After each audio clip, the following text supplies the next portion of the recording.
A humble housekeeper risks everything to protect a lonely millionaire's daughter.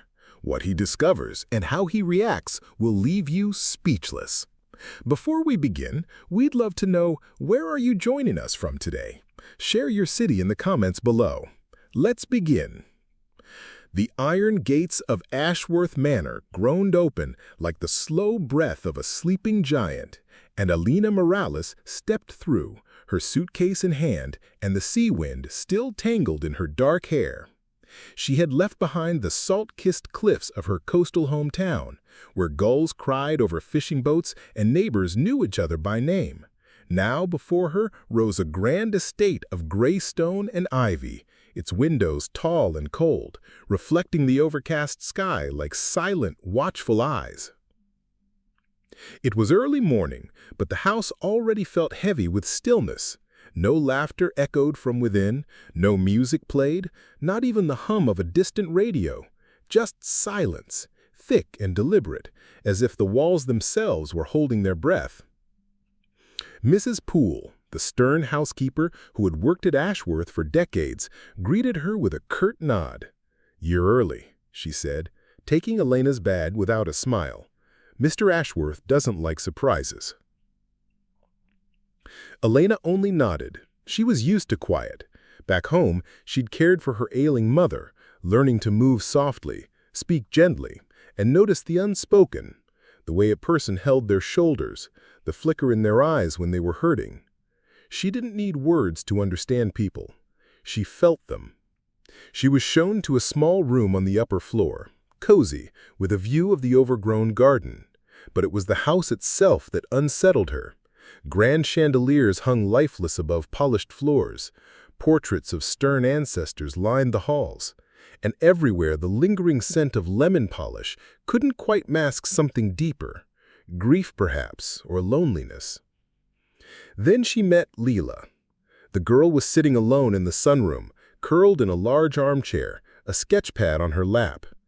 10 years old, with wide, dark eyes and a nervous habit of twisting a silver bracelet around her wrist. She didn't look up when Elena entered, didn't speak, but her pencil moved quickly, drawing the same thing over and over. A woman with long hair standing beneath a willow tree. "That's beautiful," Elena said softly, kneeling beside her. "Did you draw this from your memory?" Leela flinched slightly, but didn't pull away. After a long pause, she pointed to the woman in the drawing and whispered, "Mama."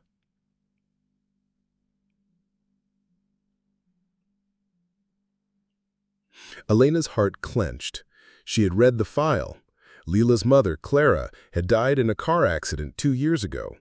Since then, the girl had retreated into silence, speaking only in fragments, lost in a world of shapes, colors, and quiet routines. Later that day, she found her again, this time in tears. Camille Voss, Julian's sharp-featured fiancé, stood over her, clutching a damp document. "You clumsy child, that was going to the board meeting tomorrow." Leela trembled, her breath coming in short gasps, her hands pressed over her ears. Elena didn't hesitate. She stepped between them, knelt, and gently pulled Leela's hands down. "Hey," she said, her voice like warm honey, "look at me."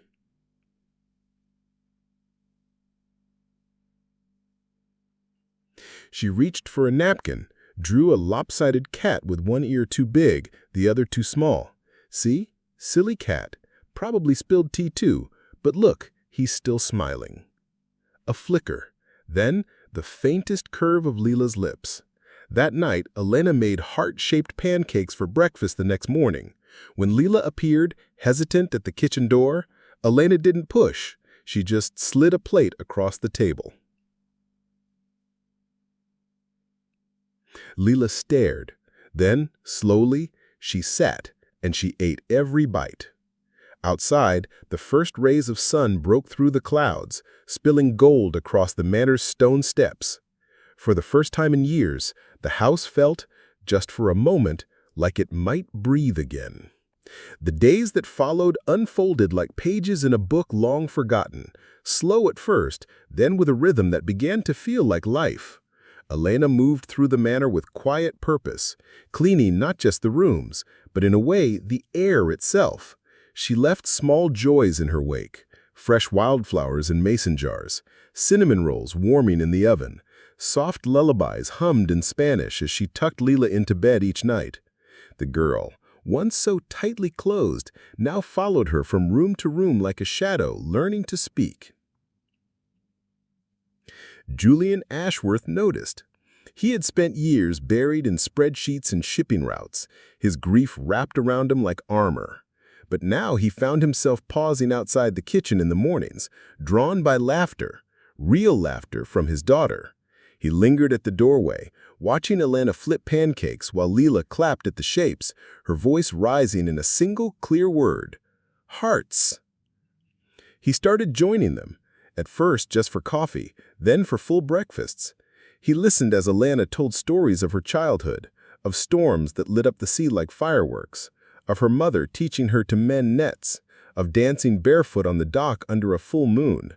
Her voice was warm, steady, full of a quiet strength that made the room feel safer. Camille noticed too. She arrived one morning in a cloud of expensive perfume, her heels clicking sharply against the marble floor. "Why is the dining table always so messy now? This isn't a nursery." Elena didn't flinch. "It's breakfast," she said simply, with joy. Camille's smile was thin, dangerous. "Joy doesn't balance ledgers, Elena, and sentiment won't run an empire." But it wasn't sentiment that worried her. It was control. That evening, the locket went missing. It had belonged to Clara, delicate silver, engraved with ivy, the only piece of jewelry Julian kept on display in his study. When he discovered it gone, his face turned ashen. He searched the house, questioned the staff, and then in Elena's room, hidden beneath a drawer in the nightstand, the locket was found. Julian stood in the doorway, the chain dangling from his fingers. His voice was low, broken. "Why, Elena?" She looked at him calm.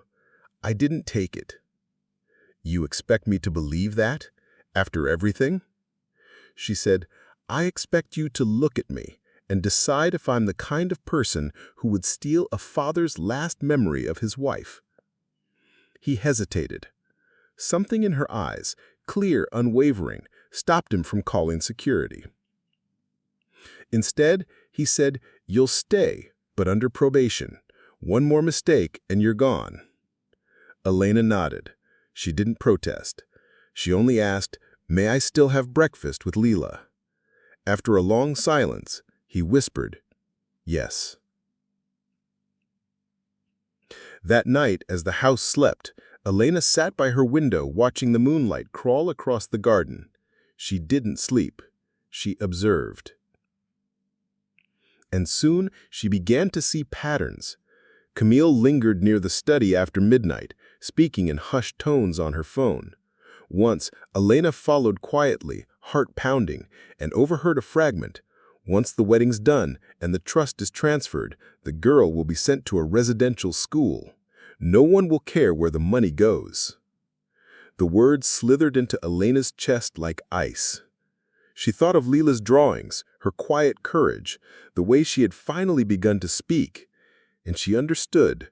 Camille didn't want a family. She wanted an inheritance. And Lila? Lila was in the way. The next morning, Elena found Lila standing at the top of the stairs, clutching her sketchpad, her eyes wide with fear. "She said you're leaving," Lila whispered. Elena knelt, cupping the girl's face. "No, cariño, I'm not going anywhere, not while you need me." And in that moment, she made a silent vow. She would not just keep her job, she would protect this child, no matter the cost. The air in Ashworth Manor began to change, subtly at first, like the first warmth of spring seeping through frozen ground. Elena moved through her days with quiet determination, her presence no longer that of a housekeeper, but of an anchor. She kept her promise, she didn't leave, and in the quiet spaces between duties, she poured her heart into Lila. She noticed how the girl flinched at loud noises, how fluorescent lights made her eyes water, and how she calmed only when her fingers traced the grooves of pencil on paper. So Elena adapted. She replaced the harsh kitchen lights with soft lamps. She filled Lila's room with textured blankets and noise-dampening curtains. And every afternoon, she brought out a new box of colored pencils. Bright blues, deep purples, golden yellows, each one a key to a world Lila could finally express. One rainy Tuesday, thunder cracked across the sky. Lila bolted from the drawing room, hands over her ears, trembling. Instead of guiding her upstairs or urging her to calm down, Elena knelt beside her on the floor. "Want to make a storm?" she asked, pulling out a large sheet of paper. Lila blinked. Elena grinned. "We'll draw it. Make it ours." They sat together, crayons flying. Lila's storm was wild. Purple clouds, zigzag lightning, a tiny house with two figures holding hands under an umbrella. At the bottom, in shaky but clear letters, she wrote, "Mama and me." Elena's breath caught. She didn't correct her. She didn't cry. Not then. But later, when Lila was asleep, she held the drawing to her chest and let the tears fall silently. Meanwhile, Julian watched the transformation with growing wonder. He came home earlier each day, drawn not by duty, but by something he had almost forgotten: home. He saw how Lila now greeted him with a small wave, how she sometimes said, "Good night, Papa," her voice soft but clear. He saw how Elena helped her count steps like a treasure hunt, 5 more to the kitchen, doled awaits. How she turned bath time into a pirate adventure with rubber ducks as crewmates. And each night, how Elena tucked Lila in, smoothed her hair, and sang a lullaby in Spanish. "Duérmete, mi niña, el viento te canta," a melody that seemed to settle the very walls of the house. One evening, he found Elena in the garden, kneeling in the dirt. "What are you doing?" he asked. "Building a quiet place," she said, placing smooth stones around a patch of soft moss, wind chimes for gentle sounds, lavender for calm, a little bench where she can sit when the world feels too loud. Julian stared at her, really looked at her, the dirt on her hands, the sun in her hair, the kindness in her eyes. "You're giving her more than comfort," he said quietly. "You're giving her back her voice." Elena smiled. She had it all along. She just needed someone to listen. But Camille was not blind to the shift. At dinner that night, watched Elena refill Lila's water glass, saw the girl hand her a drawing with a shy smile, heard Julian laugh at something Elena said about seagulls stealing sandwiches. Her fork clinked sharply against her plate. "You're overstepping," she said coldly. "You're not her mother." Elena met her gaze. "No, but I care for her." Camille's smile was venomous. "Caring doesn't pay bills. Loyalty doesn't secure legacies." The next morning, a new storm broke. Camille discovered missing board documents, confidential merger plans, hidden in Elena's desk drawer. "This is corporate theft," she declared, standing before Julian in the study. "Fire her. Now." Julian hesitated. His eyes flicked to the drawer, then to Elena, who stood calm, her hands folded. "These documents mean nothing to me. I've never touched them." "And yet they're in your room?" Camille pressed. Julian looked at Elena, and for the first time, he didn't see a servant. He saw a woman who had brought light to his daughter's eyes, music to his silent house, peace to his broken heart. "I need time," he said firmly. "I won't act on suspicion." Camille's face darkened, but Elena only exhaled softly. The game was escalating, and so was she. The tension in Ashworth Manor thickened like storm clouds before a tempest. Camille moved through the halls with a new sharpness in her step, her voice clipped, her eyes watchful. She watched Elena like a hawk circling prey, waiting for one misstep, one crack in her calm. But Elena remained steady, gentle with Leela, respectful to Julian, unshaken by the accusations that clung to her like shadows. Still, Elena knew she was running out of time. Suspicion could only be held at bay for so long. Julian might hesitate now, but without proof, loyalty would eventually bow to duty. So Elena made a quiet decision. She would gather the truth not for herself, but for Leela, for the fragile light they had built together. She began watching Camille more closely, her late-night phone calls, the way she locked the study door when she thought no one was near. One evening, Elena lingered in the hallway, pretending to dust, as Camille spoke in a hushed, urgent tone just beyond the study's half-open door. "It's almost done," Camille said. "The wedding's in 2 weeks. Once I'm Mrs. Ashworth, the trust transfers automatically. And that strange child, she'll be sent to a residential facility, quietly, permanently. No one will question it. And the money? It will be moved offshore by morning." Elena's blood turned to ice. She didn't move, didn't breathe. She waited until Camille left, then slipped inside the study. With steady hands, she pulled out her small voice recorder, left behind from her days volunteering at a community radio station, and rewound it. She listened once, then again. Camille's voice was clear, cold, triumphant. The proof was there. But Elena didn't rush. She tucked the device into her pocket and whispered to herself, "Not yet." The engagement party was announced the next day. Invitations flooded in, the ballroom was decorated with white orchids and silver ribbons. Camille smiled like a queen claiming her throne. But Leela wilted under the growing noise, the strangers, the flashing lights.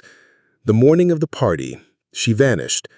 Elena found her curled under her bed, arms wrapped around her knees, her breathing shallow and fast. "It's too loud," Leela whispered. "I want to go." Elena didn't tell her to be brave, didn't say it would be okay. Instead, she sat on the floor and said, "Then let's leave. Just for a little while. Just us." She helped Leela into her coat, slipped on her own, and quietly led her out the back gate. They walked in silence through the misty morning, past the iron gates, down the winding path that led to Willow Park, the place Julian had once brought Clara to propose, a place Leela had drawn 100 times in her sketches. The park was quiet, wrapped in silver fog. Dew clung to the grass. The willow tree by the pond swayed gently, its long branches brushing the water like fingers. And there, leaning against a bench, was a small bicycle, rusty, with training wheels. "Remember this?" Elena asked softly. Her father had tried to teach her once, long ago, but the noise, the fear, the sudden horn of a passing car, it had terrified her. She'd never tried again. Until now. Elena knelt beside her. "You don't have to. But if you want to, I'll hold you." Leela looked at the bike, then at Elena, and with a tiny nod, she climbed on. Elena held the seat, walking beside her, whispering encouragement. "Pedal slow. I've got you. Always." Round and round they went. Leela wobbled, stopped, tried again. Each time, Elena was there. Then, on the 5th try, Elena let go, and Leela pedaled. Not far, not fast, but on her own. The girl's eyes widened, a gasp, then a sound that hadn't been heard in years. Laughter. Bright, clear, ringing through the trees like a bell. From behind a cluster of bushes, Julian stood frozen, his coat damp with dew, tears streaming down his face. He had followed them, worried, only to witness this miracle. his daughter laughing, alive, and Elena, standing there with joy glowing in her eyes, was the reason. He didn't call out. He didn't interrupt. He simply watched, heart breaking and mending all at once. The world had changed, and he would never be the same. The ballroom of Ashworth Manor shimmered under the glow of 1,000 candle flames. Crystal chandeliers cast soft light over guests in elegant gowns and tailored suits, their laughter filling the air like music. Waiters moved silently between them, offering champagne and delicate hors d'oeuvres. At the center of it all stood Camille Voss, radiant in a silver gown, her smile sharp and confident as she raised her glass for the toast. "Tonight," she began, her voice smooth as silk, "we celebrate not just love, but legacy. A new chapter for the Ashworth name, a future of strength, unity, and prosperity." The guests murmured in approval. Julian stood beside her, his face unreadable. He had not smiled once since arriving. His eyes kept drifting toward the empty space near the grand staircase, where Elena and Lila should have been. They had returned from Willow Park just in time. Lila, still flushed with the joy of her ride, had clung to Elena's hand as they slipped back into the house. Elena had tucked her into bed with a new drawing, a rainbow over a bicycle, and whispered, "You were brave today, so very brave." Now, as Camille lowered her glass and turned to Julian, expecting him to speak, he remained silent. Then, from the edge of the room, Elena stepped forward. She wore a simple navy dress, her hair pulled back, no jewels, no pretense. In her hand was a small tablet. Her steps were calm, her breath steady, though her heart pounded like a drum. She walked straight to Julian and handed him the device. He looked at her, confused. Then he saw her expression in her eyes, quiet, certain, full of sorrow and strength. He pressed play. Camille's voice filled the ballroom, cold and clear through the hidden speaker. "Once I'm Mrs. Ashworth, I'll have full access, and that strange child, she'll vanish. No one will miss her." A beat of silence. Then another clip played. The old man soft. "The maid's making things difficult, but she'll be gone soon. Then it's just me and the money." Gasps erupted. Heads turned, champagne flutes froze halfway to their lips. Camille's face drained of color. "What is this?" she hissed. "This is doctored. She is lying!" But Julian didn't move. He listened to the end, the final damning words. "Lila doesn't belong in this world. She belongs in a facility, out of sight, out of mind." The room fell into stunned silence. Julian turned to Camille, his voice low, but carrying through the hush like thunder. "You were never going to be her stepmother. You were going to erase her. I was going to protect this family. She's unstable. You've let that maid fill your head with nonsense. Look at her. She's just a servant." Elena didn't flinch, but Julian stepped forward, his voice rising. "No, you're the fraud. You came here not for love, but for control, for money. You saw grief as an opportunity." He turned to the guests, his face raw with pain and clarity. "I was blind, but not anymore." He handed the tablet to his head of security. "Escort Miss Voss from the estate, now, and cancel the wedding, permanently." Camille screamed, lunging toward Elena. "You did this! You stole my life!" But strong hands took her arms. She was led away, her heels clicking against marble, her sobs echoing down the hall. When the doors closed behind her, the room remained still. Then, slowly, a few guests began to clap. Then more. A murmur of relief, of admiration, rose like a tide. But Julian didn't stay for it. He found Elena in the study, standing by the window, her arms wrapped around herself. He didn't speak at first. Then softly, "You didn't just save my daughter. You brought her back to life."